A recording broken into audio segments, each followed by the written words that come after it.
امریکی جاسوس ڈرون فضا میں غائب ہو گیا۔ ایران نے کیسے ڈرون غائب کیا؟ کھوجی ٹی وی کے معزز دوستوں، مشرق وسطی کی فضا میں ایک بار پھر بڑا ڈرامائی موڑ آ چکا ہے۔ خبریں آ رہی ہیں کہ ایران نے ایک امریکی دیو ہیکل جاسوسی ڈرون کو فضا میں ہی غائب کر دیا ہے۔ دفاعی ماہرین اس واقعے کو غیر معمولی قرار دے رہے ہیں۔ کہا جا رہا ہے کہ یہ کوئی عام ڈرون نہیں تھا، بلکہ جدید امریکی ٹیکنالوجی سے لیس ایک حساس جاسوس طیارہ تھا جو خفیہ مشن پر تھا۔ لیکن اچانک ایسا کیا ہوا کہ وہ ریڈار سے غائب ہو گیا؟ یہ سوال آج پوری دنیا میں زیر بحث ہے۔ اطلاعات کے مطابق یہ ڈرون متحدہ عرب امارات کے شہر ابو ظبی میں موجود الزفرہ ایئر بیس سے اڑا تھا۔ اس کا مشن ایران کی سمندری حدود کے قریب بین الاقوامی فضائی حدود میں پرواز کرتے ہوئے نگرانی کرنا تھا۔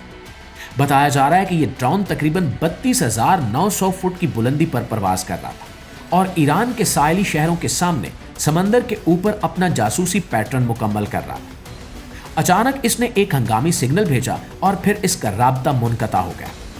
اس کے بعد وہ فضا سے ایسے غائب ہوا جیسے کبھی تھا ہی نہیں۔ دنیا بھر کے دفاعی ماہرین کا کہنا ہے کہ ایران نے ماضی کی طرح اس ڈرون کو بھی جیم کر کے اتار لیا ہوگا، یعنی اس کے کنٹرول سسٹم اور سیٹلائٹ کے درمیان رابطہ توڑ دیا گیا ہوگا۔ اس طرح ڈرون اپنی اصل جگہ کی پہچان کھو دیتا ہے اور اسے غلط سگنل ملتے ہیں۔ کچھ رپورٹس میں یہ بھی کہا جا رہا ہے کہ ایران کو اس کام میں چین اور پاکستان کی تکنیکی مدد حاصل ہو سکتی ہے۔ اگرچہ اس بارے میں کوئی سرکاری تصدیق سامنے نہیں آئی، لیکن خطے کی سیاست کو دیکھتے ہوئے قیاس آرائیاں تیز ہو گئی۔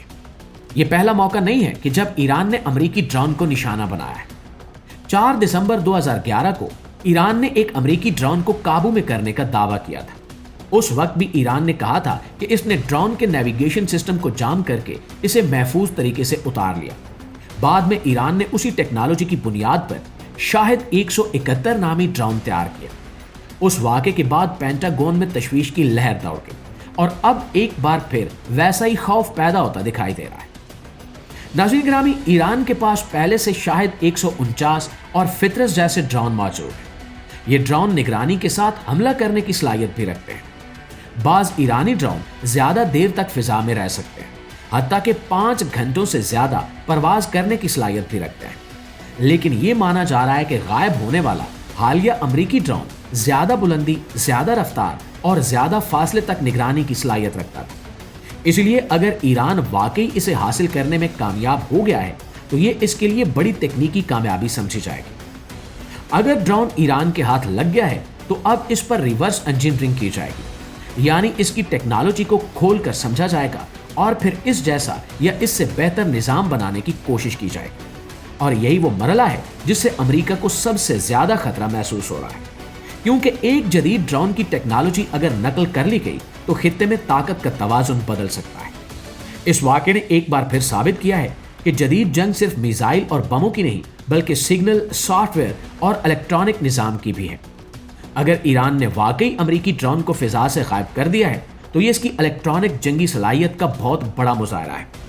آنے والے دنوں میں اس واقعے کی مزید تفصیلات سامنے آئیں، لیکن فی الحال اتنا ضرور کہا جا سکتا ہے کہ مشرق وسطی کی خاموش فضا میں ایک بار پھر بڑی طاقتوں کا خفیہ مقابلہ تیز ہو چکا ہے اور اس کے اثرات دور دور تک محسوس کیے جائیں گے۔ دوستو، آپ اس صورتحال کے بارے میں کیا کہتے ہیں؟ کمنٹ میں ضرور بتائیے گا۔ ہماری ویڈیوز اچھی لگتی ہیں، آپ کی معلومات میں اضافے کا باعث بنتی ہیں، تو ہماری ہر ویڈیو کو صرف ایک لائک اور ایک شیئر ضرور دیا کیجیے۔ انشاءاللہ آپ کی خدمت میں حاضر ہوتے ہیں کچھ نئی اپڈیٹس کے ساتھ۔ تب تک اپنا، آس پاس کے لوگوں کا، اپنے پیاروں کا ڈھیر سارا خیال رکھیے۔ اللہ نگہبان۔